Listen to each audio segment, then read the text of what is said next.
ولكل أمة أجل فإذا جاء أجلهم لا يستغفرون ساعة ولا يستقدمون. يا بني آدم إما يأتينكم رسل منكم يقصون عليكم آياتي فمن اتقى وأصلح فلا خوف عليهم ولا هم يحزنون. والذين كذبوا بآياتنا واستكبروا عنها أولئك أصحاب النار فيها خالدون. ومن أظلم ممن افتري على الله كذبا أو كذب بآياته أولئك ينالهم نصيبهم من الكتاب حتى إذا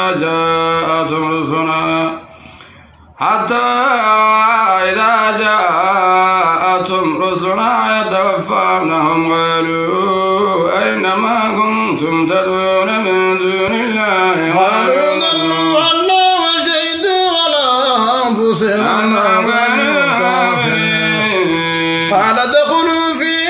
أمم قد خلت من قبلكم من الجن والإنس في النار كلما دخلت أمة لعنت أختها حتى إذا اداركوا فيها جميعا قالت أخراهم لأولاهم ربنا هؤلاء أضلونا فآتهم ضيفا من النار ولكم ولكن لا تعلمون. وقال ذولهم لأخرهم فما كان لكم علينا من فضل فذوقوا العذاب بما كنتم تكسبون. إن الذين كذبوا بآياتنا واستكبروا عنها لا تفتح لهم أبواب السماء ولا يدخلون الجنة حتى يلج الجمل في سم الخياط وكذلك نجزي المجرمين. ومن جهنم مهاد ومن فوقهم غواش وكذلك نجزي الظالمين. والذين آمنوا وعملوا الصالحات لا نكلف نفسا إلا وسعها الجنة فيها خالدون. ونزعنا ما في صدورهم من غل تجري من تحتهم الأنهار وقالوا الحمد لله الذي هدانا لهذا وما كنا لنهتدي لولا أن هدانا الله لقد جاءت رسل ربنا بالحق ونودوا أن تلكم الجنة ورثتموها بما كنتم تعملون. ونادى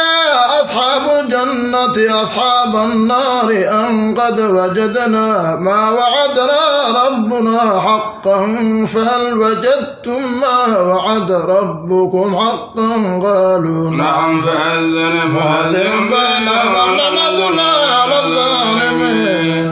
الذين يصدون عن سبيل الله ويمونها عوجا وهم بالآخرة كافرون.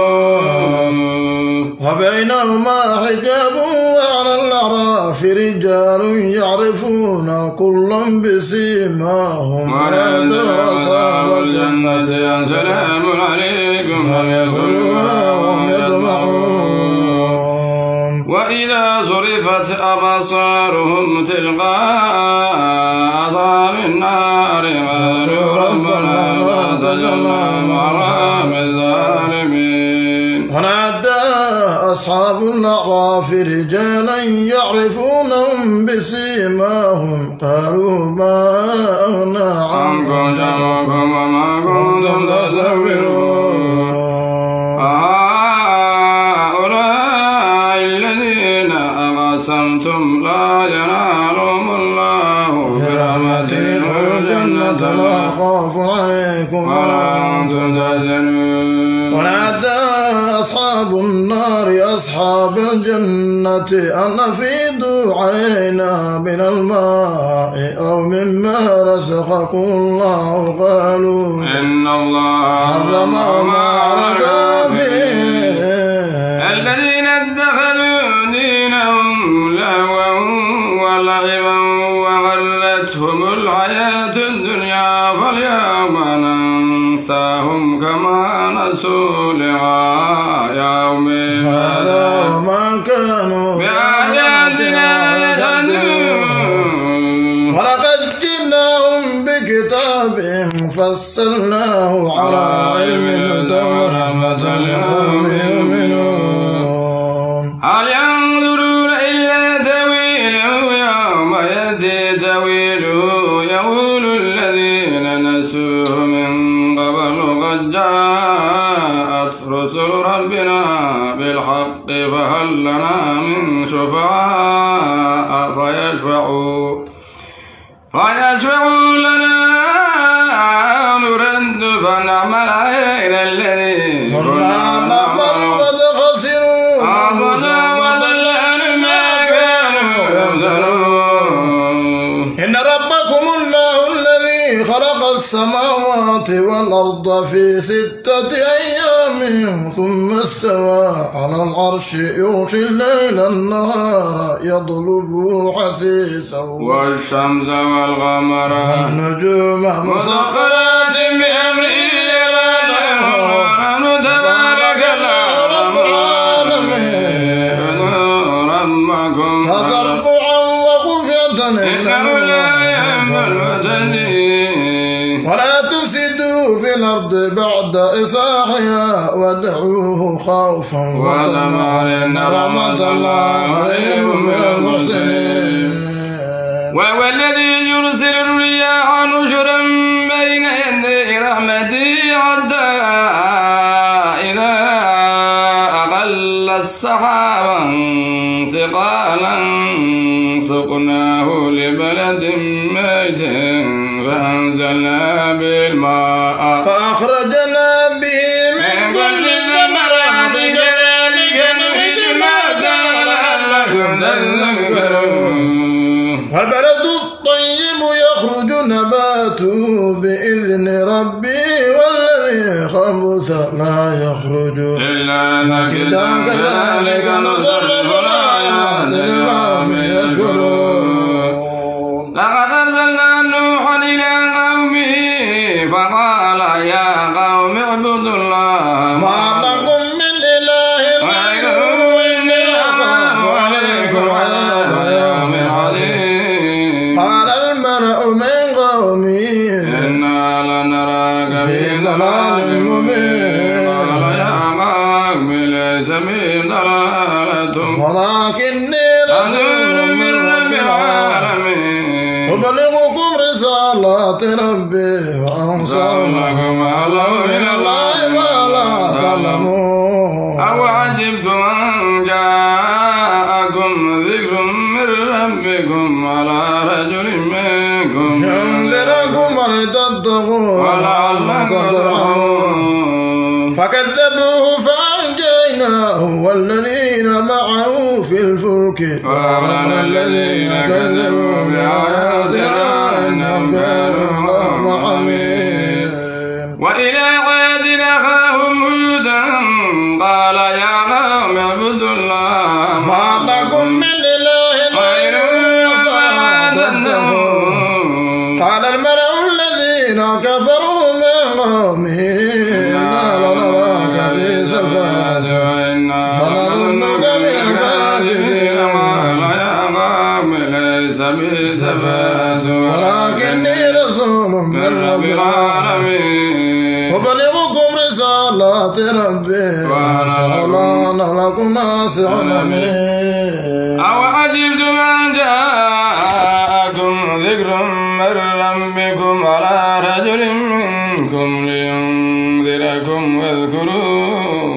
إذ جعلكم خلفاء من بعد قوم نوح وزادكم في الخلق مسجدا لعلكم تفلحون قالوا وجئتنا لنعبد الله وحده ونذر ما كان يعبد آباؤنا فأتنا بما تعدنا إن كنت من الصادقين قال قد وقع عليكم من ربكم رجس وغضب أتجادلونني في أسماء سميتموها أنتم وآباؤكم ما نزل الله بها من سلطان فاعتذروا إني معكم من المعتذرين فأنجيناه والذين معه برحمة منا وقضنا دابر الذين كذبوا بآياتنا وما كانوا مؤمنين وإلى ثمود أخاهم صالحا قال يا قوم اعبدوا الله ما لكم من إله غيره قد جاءتكم بينة من ربكم هذه ناقة الله لكم آية فذروها تأكل في أرض الله ولا تمسوها بسوء فيأخذكم عذاب أليم واذكروا إذ جعلكم خلفاء من بعد عاد وبوأكم في الأرض تتخذون من صونها قصورا وتشهدون الجبال بيوتا فاذكروا آلاء الله ولا في الأرض مفسدين قال الملأ الذين استكبروا من قومه للذين استضعفوا لمن آمن منهم أتعلمون أن صالحا مرسل من ربه قالوا إنا بما أرسل به مؤمنون قال الذين استكبروا إنا بالذي آمنتم به كافرون فأخروا الناقة وعتوا عن أمر ربهم وقالوا يا صالح ائتنا بما تعدنا إن كنت من المرسلين فأخذتهم الرجفة فأصبحوا في دارهم جاثمين فتولى عنهم وقال يا قوم لقد أبلغتكم رسالة ربي ونصحت لكم ولكن لا تحبون الناصحين ولوطا إذ قال لقومه أتأتون الفاحشة ما سبقكم بها من أحد من العالمين إنكم لتدعون الرجال شهوة من دون النساء وأنتم قوم مسرفون وما كان جواب قومه إلا أن قالوا أخرجوهم من قريتكم إنهم أناس يتطهرون فأنجيناه أهله إلا امرأته كانت من الغابرين فأمطرنا عليهم مطرا وانظر كيف كان عاقبة المجرمين وإلى مدين أخاهم شعيبا قال يا قوم اعبدوا الله ما لكم من إله غيره قد جاءتكم بينة من ربكم فأوفوا الكيل والميزان ولا تبخسوا الناس أشياءهم ولا تفسدوا في الأرض بعد إصلاحها ذلكم خير لكم إن كنتم مؤمنين ولا تقعدوا بكل صراط توعدون وتصدون عن سبيل الله من آمن به وتبغون عوجا واذكروا إذ كنتم قليلا فكثركم واذكروا كيف كان عاقبة المفسدين وإن كان طائفة منكم آمنوا بالذي أرسلت به وطائفة لم يؤمنوا فاصبروا حتى يحكم الله بيننا وكانوا حاكمين قال الملأ الذين استكبروا من قومه لنخرجنك يا شعيب والذين آمنوا معك من قريتنا قال تعودن في ملتنا ولا كنا كارهين قد افترينا على الله كذبا إن عدنا في ملتكم بعد إذ نجانا الله منها وما يكون لنا أن نعود فيها إلا أن يشاء الله ربنا وسع ربنا كل شيء علما على الله توكلنا ربنا افتبعنا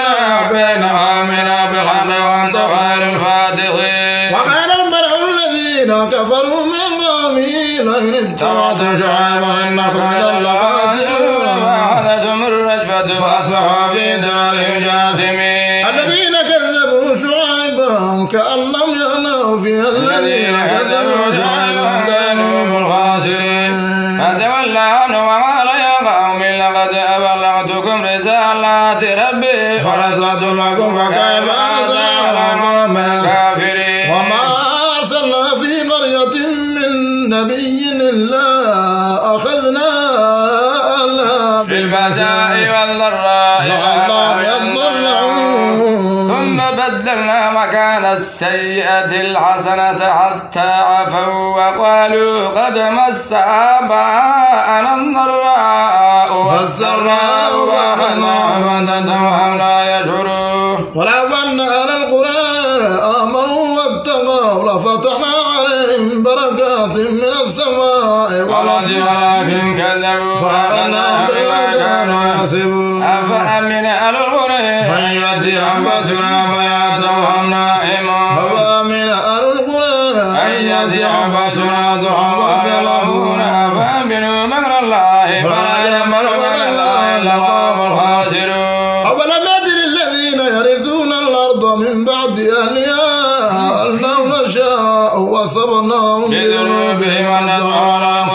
فهم لا يسمعون. تلك القرى نقص عليك من أنبائها ولقد جاءتهم رسلهم بالبينات فما كانوا ليؤمنوا بما كذبوا من قبل كذلك يطبع الله على قلوب الكافرين. وما وجدنا لأكثرهم من عدو وجدنا أكثرهم فاسقين. ثم بعثنا من بعدهم موسى بآياتنا إلى فرعون فظلموا بها فانظر كيف كان عاقبة المفسدين. وقال موسى يا فرعون إني رسول من رب العالمين حقيق على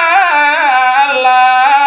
أقول على الله إلا الحق قد جئتكم ببينة من ربكم وأتبعي بني إسرائيل. قال إن كنت جئت بآية فأت بها إن كنت من الصادقين. فألقى عصاه فإذا هي ثعبان ونزع يده فإذا هي بيضاء للناظرين. قال الملأ من قوم فرعون إن هذا لساحر عليم يريد أن يخرجكم من أرضكم فماذا تأمرون. قالوا أرجئه وأخاه فأرسل بالمدائن حاشرين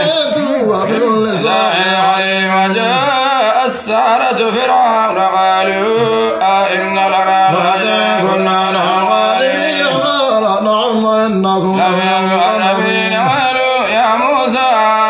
إما أن تلقي وإما أن نكون نحن الملقين. قال ألقوا فلما ألقوا سحروا أعين الناس وسحبوهم وجاءوا بسحر عظيم. وأوحينا إلى موسى أن ألق عصاك فإذا هي تلقف ما يأفكون. فوقع الحق وبدل ما كانوا يعملون. فغلبوا هنالك فانقلبوا صاغرين وألقي السحرة ساجدين. قالوا آمنا برب العالمين رب موسى وهارون. قال فرعون آمنتم به قبل أن آذن لكم إن هذا لمكم مكرتم في المدينة فتخرجوا منها وسوف تعلمون. فأقطعن أيديكم وأرجلكم من خلاف ثم لأصلبنكم أجمعين. قالوا إنا إلى ربنا منقلبون. وما تنقم منا إلا أن آمنا بآيات ربنا لما جاءتنا ربنا افرغ علينا صبرا وتوفنا مسلمين. وقال الملأ من قوم فرعون أتذر موسى وقومه ليفسدوا في الأرض ويذرك وآلهتك قال سنقتل أبناءهم ونستحيي نساءهم وإنا فوقهم قاهرون. قال موسى لقومه استعينوا بالله واصبروا إن الأرض لله يورثها من يشاء من عباده والعاقبة للمتقين. قالوا أوذينا من قبل أن تأتينا ومن بعد ما جئتنا.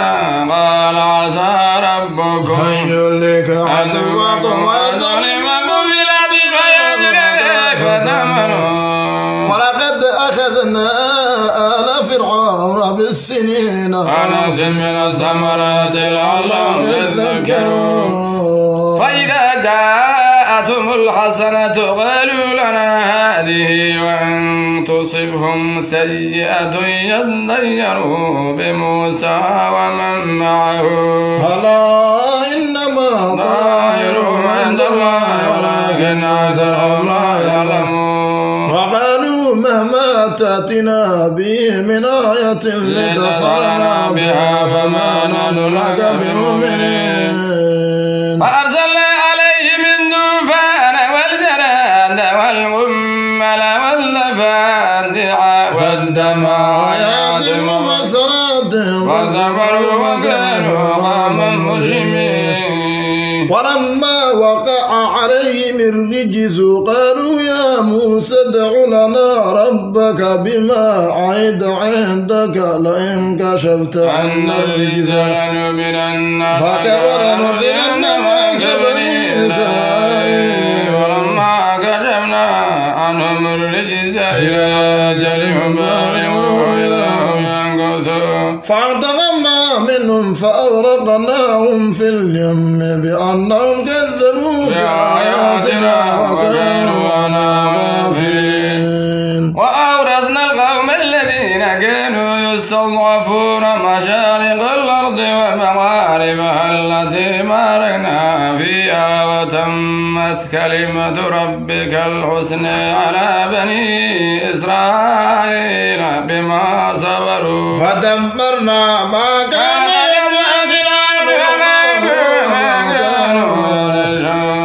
وجاوزنا ببني إسرائيل البحر فأتوا على قوم يعكفون على أصنام لهم قالوا يا موسى اجعل لنا إلها كما لهم آلهة إنكم منتجلون إن هؤلاء متبر ما هم فيه وباطل ما كانوا يعملون قال أغير الله أبغيكم إلها وهو فضلكم على العالمين وإذا أنجيناكم من آل فرعون يسومونكم سوء العذاب يقتلون أبناءكم ويستحيون نساءكم وفي ذلكم بلاء من ربكم عظيم ووعدنا موسى 30 ليلة وأتممناها ب10 فتم ميقات ربي 40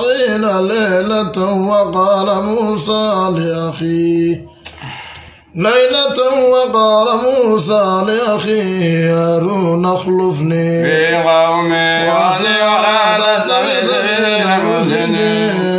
ولما جاء موسى لميقاتنا وكلمه ربه قال رب أرني أنظر إليك قال لن تراني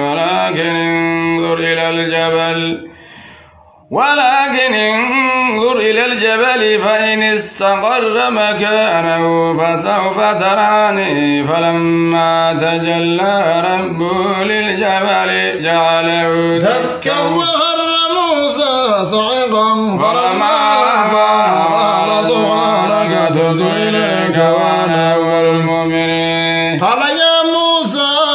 إني اصطفيتك على الناس برسالاتي وبكلامي فقل ما آتيتك وكن من الشاكرين وكتبنا له في الألواح من كل شيء موعظة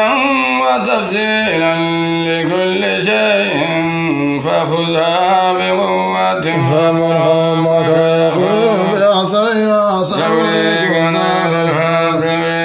سأصرف عن آياتي الذين يتكبرون في الأرض بغير الحق وإن يروا كل آية لا يؤمنوا بها وإن يروا سبيل الرشد لا يتخذوه سبيلا وإن يروا سبيل الغي يتخذوه سبيلا ذلك بأنهم كذبوا بآياتنا وكانوا عنها غافلين والذين كذبوا بآياتنا ولقاء الآخرة حبطت أعمالهم هل يجزون إلا ما كانوا يعملون واتخذ قوم موسى من بعده من حليهم عجلا جسدا له خوار ألم يروا أنه لا يكلمهم ولا يهديهم سبيلا وكانوا ظالمين ولما سقط في أيديهم ورأوا أنهم قد ضلوا قالوا لئن لم يرحمنا ربنا ويغفر لنا لنكونن من الخاسرين ولما رجع موسى إلى قومه غضبان آسفا قال بئس ما خلفتموني من بعدي عجلتم أمر ربكم وألقى الألواح وأخذ برأس أخيه يجره إليه قال ابن أم إن القوم استضعفوني وكادوا يقتلونني فلا تشمت بي الأعداء ولا تجعلني مع القوم الظالمين قال رب اغفر لي ولأخي وادخلنا في رحمتك وأنت أرحم الراحمين إن الذين اتخذوا العجل سينالهم غضب من ربهم وذلة في الحياة الدنيا وكذلك نجزي المفترين والذين عملوا السيئات ثم تابوا من بعدها وآمنوا إن ربك من بعدها لغفور رحيم ولما سكت عن موسى الغضب أخذ الألواح وفي نسختها هدى ورحمة للذين هم بربهم يرهبون واختار موسى قومه 70 رجلا لميقاتنا فلما أخذتهم الرجفة قال رب لو شئت أهلكتهم من قبل وإياي أهلكنا بما فعل السفهاء منا إن هي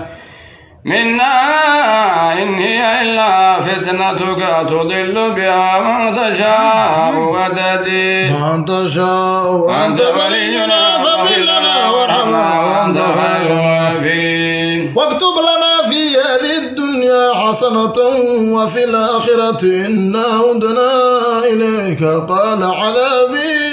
يصيب بي من نشاء ورحمتي وسعت كل شيء فسأكتبها للذين يتقون ويؤتون الزكاة والذين هم بآياتنا يؤمنون الذين يتبعون الرسول النبي الأمي الذي يجدونه مكتوبا عندهم في التوراة والإنجيل يأمرهم بالمعروف وينهاهم عن المنكر ويحل لهم الطيبات ويحرم عليهم الخبائث ويضع عنهم إسرهم والأغلال التي كانت عليهم فالذين آمنوا به وعزروه ونصروه واتبعوا النور الذي أنزل معه أولئك هم المفلحون يا أيها الناس إني رسول الله إليكم جميعا الذي له ملك السماوات والأرض لا إله إلا هو يحيي ويميت فآمنوا بالله ورسول النبي الأمي الذي يؤمن بالله كلماته واتبعوا لعلكم تهتدون ومن قوم موسى أمة يهدون بالحق وبه يعدلون وقد طلعهم 12 أسباطا أمما وأوحينا إلى موسى إذ استسقاه قومه أن اضرب بعصاك الحجر